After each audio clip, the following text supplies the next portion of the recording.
Staying human. Staying human in an AI-powered world. I'm definitely interested to hear what you've got to say on this one because it's a very pertinent issue. So please make her feel welcome. Good morning, everybody, and it's lovely Morning. to be here. And isn't it wonderful in Melbourne to have the sun smiling at us? I have to say that's a good thing.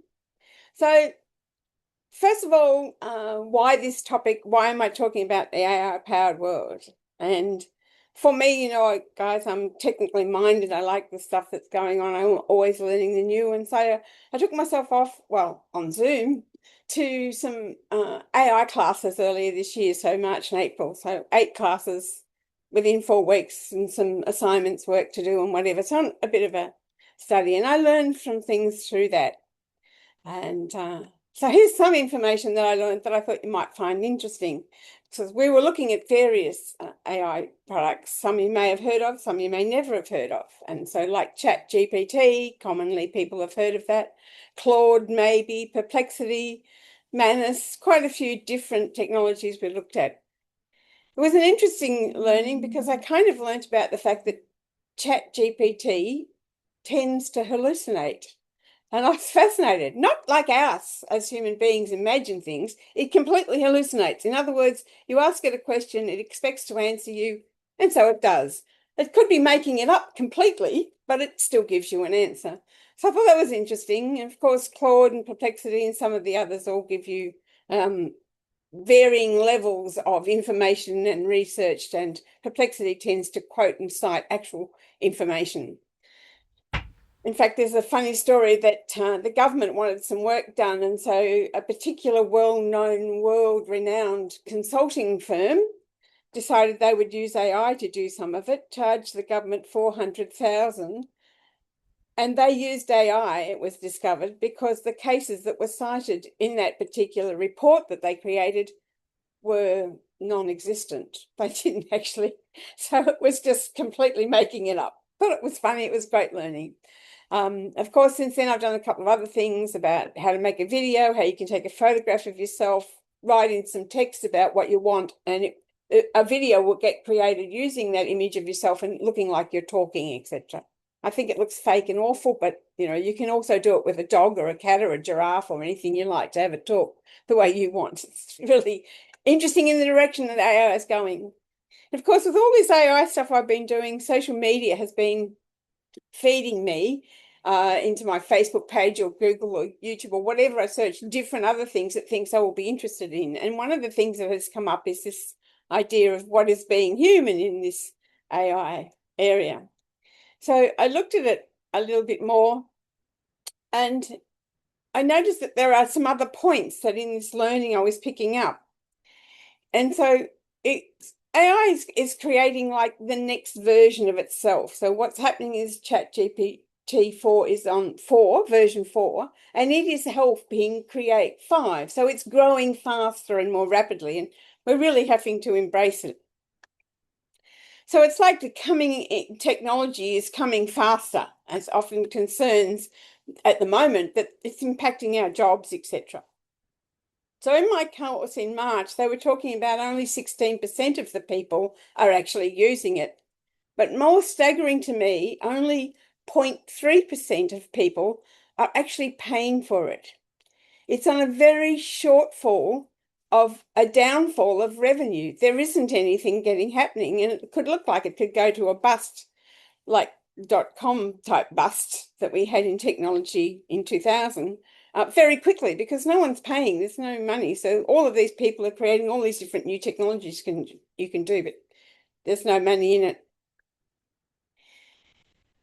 So I wanted to talk this morning a little bit about that and about us and our whole uh, way that we are interacting with it, but more the point, who are we in this changing world? Where is our humanness? How do we stay human? So various speakers have now been discussing this and the future of us and us humans. Where do we go? Where do we fit in?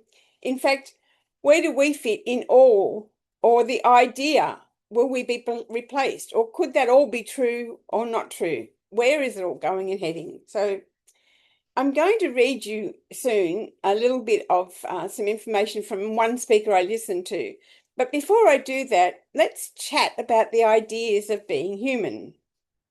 I was looking for some books and trying to find some references off the shelf quickly, and this little calendar fell off the bookshelf at me, and I went, that's interesting. Why is that?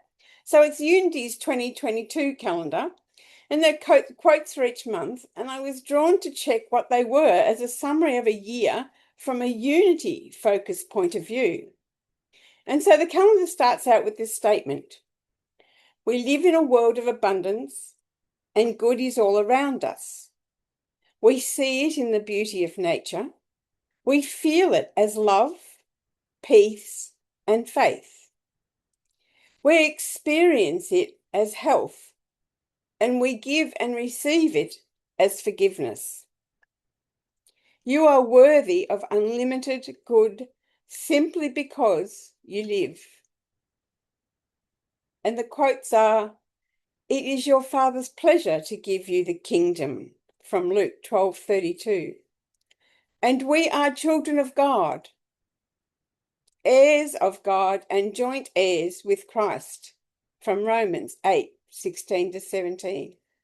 And I liked this one. In February, it said, above all, clothe yourselves with love, which binds everything together in perfect harmony, from Colossians 3:14. An AI-powered world is not a human, feeling, creative, connected, caring, loving world. Humans bring this into our world. Being human and looking to be better in our humanness is what is available to us to choose right now. Staying human, the essence of staying human. What is that about? It's the connection concept, that interdependence. Who would have known the daily word would be so perfect? Couldn't believe it. That interconnectedness, the connection concept, the connection of staying human is a deliberate act of building deep, meaningful bonds. It means prioritizing empathy, vulnerability, and active presence over digital distractions. This anchors your mind, improves your mental health, and wards off the loneliness common in our fast-paced world. Some ideas for that connection. Be fully present. Listen closely, remove distractions, make eye contact, be engaging with people in this way, and we take another step in staying human. Embrace vulnerability. Share your true self. Be open, create a safe space to listen and to be heard. Take initiative, reach out, make time, and stay consistent. Regular chats, catch-ups to keep the connection alive. And show empathy. Understand others. Validate feelings and make sure they know their thoughts and feelings matter. Remember, we have the ability to be organic, emotional thought, and we need to protect human judgment and empathy. So if we get unplugged contrast, we get that between human and machine. What do? Well, it's people reading books, painting, the creativity of humans. Remember the artwork that is organic, colourful, with brushstrokes and emotional expressions. Or walking in nature and all the experience that brings. This emphasis is staying grounded in the physical world and engage other human activities. I am a dancer, but this includes music, performance, expression, and mostly something that I love, an activity I love to do. As I've mentioned, I've listened to some various speakers and talking about their ideas of being human and about being responsible citizens. The importance on connection of family, of children, of the broader family of our world and other humans, and of our planet. So to end this talk today, I'm going to do a meditation inviting you into a heart-centered focus, followed by a song I've chosen by Eddie Watkins Jr. called What Would Love Do Now? But before that, I wanted to make some quotes from one of these talks I'd heard that really made this point obvious to me and the concept that this was a great topic to bring up. His name is Jonathan Pageau, and he was a keynote speaker at a conference that was held recently, I think in England or in the UK somewhere.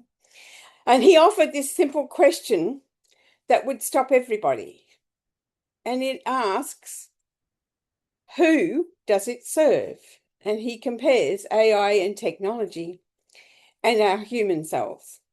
So he is a public speaker and an author and a thought leader, a humanitarian, all of those academic leading things as well. So he wrote a book called The Age of Reconstruction that draws on old stories. And this is what he's with. He uses old stories or takes old stories, the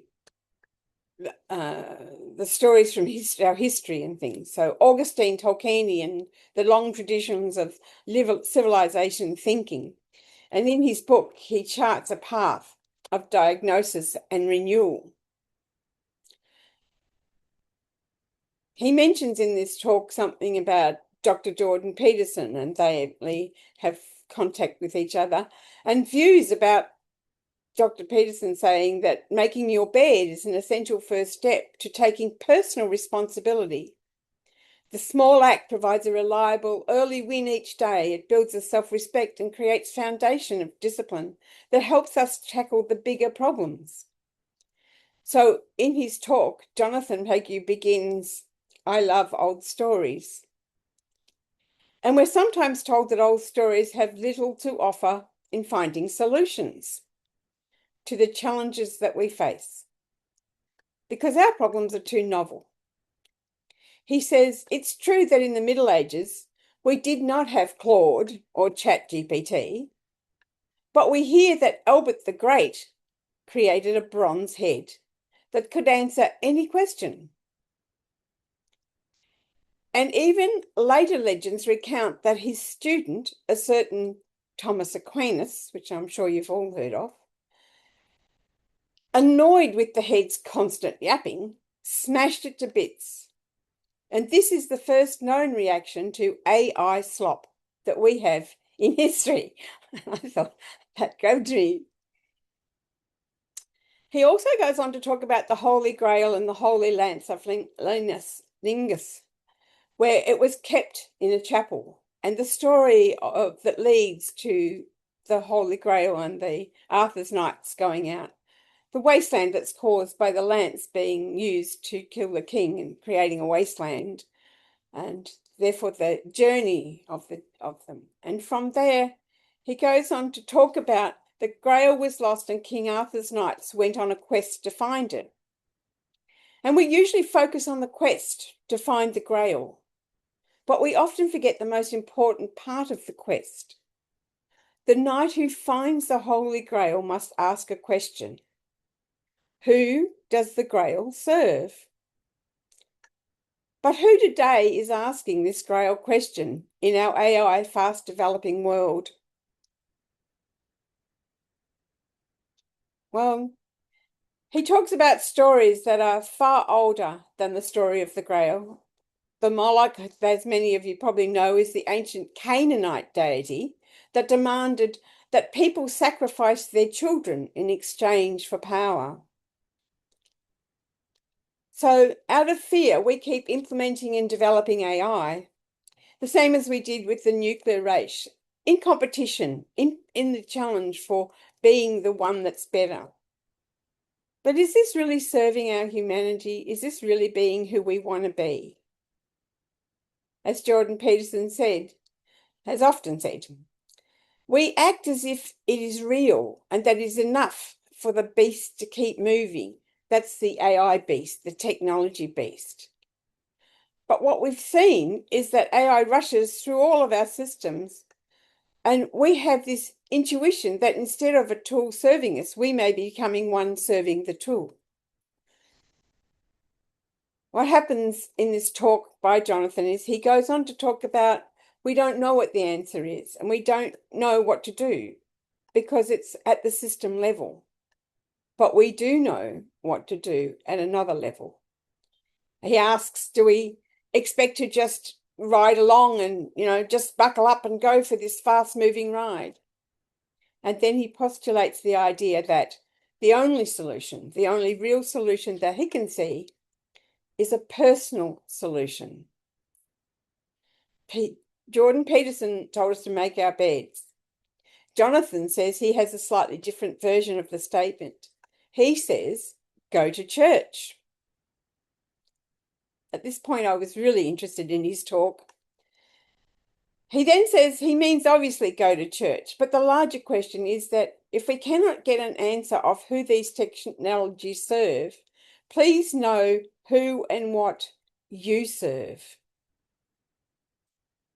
I must become truly human, he says, more human than before, so that we can remain at least in our life, the master of the machine and not the slave of the machine. And that we take the right place because we become responsible citizens. That's what we're here for, but also responsible parents, responsible teachers, responsible students, for our sake and for the sake of all of us. He suggests we take back the humanities. They will become the most important. Make humans become fully human. Become the best human you can be. When we teach our children to dance or to play music or sports, most of us are not doing that for our children to become professionals or champions. We teach them these skills so they become more human. And now that's what we're going to have to do with everything. He goes on to explain his solution, and as we get closer to that final suggestion, I wanted to raise these other couple of points he makes. He really believes that it's the only those with shining souls who have fostered wisdom and virtue, who practice truth and love. They're the ones who will survive and thrive in the coming AI apocalypse, personally, communally, and he thinks even professionally. Becoming fully human, the kind of humans we admire for our great stories, the kind of humans who serve more than their greed or their power. And then we build. And if we build in that image, then we are faced with the grail. We have the wherewithal to ask the question, whom does this grail serve? And ultimately, with the presence of mind to ask what I think is the most crucial question of all, whom do I serve? And he ends his talk there. And I'd like to invite us all as we go into a couple of minutes of quiet meditation and we come with the song, What Would Love Do? To bring that out as our human beingness, living in our full humanness and staying human. So if you would like to just take a moment and relax. And I invite you to close your eyes or lower them to where you're comfortable. And gently relax your shoulders, your arms, your fingertips, your legs, down to your toes. Just wiggle your toes a little and let everything relax. We're going to take into our heart center and focus there. And as we focus on our heart center and our gentle, slowing breathing, we can bring to mind a person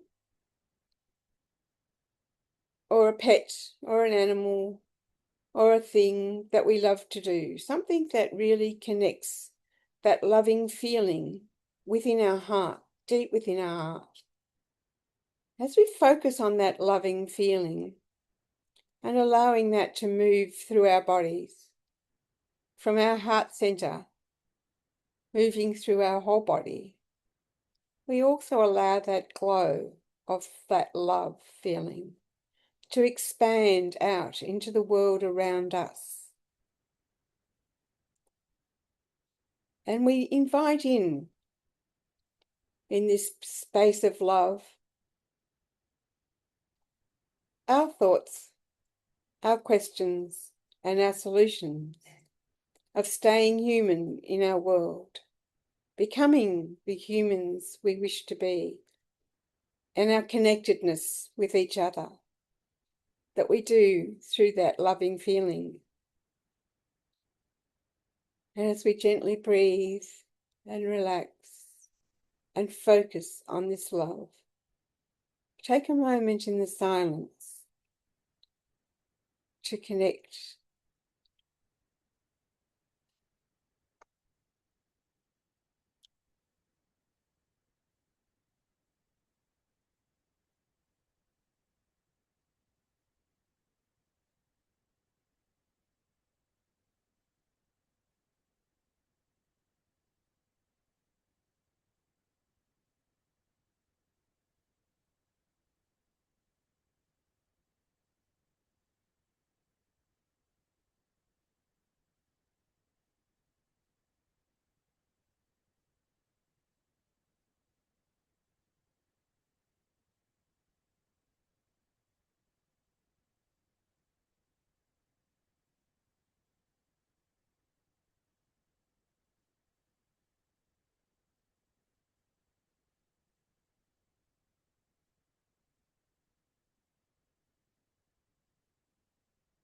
Thank you, Art.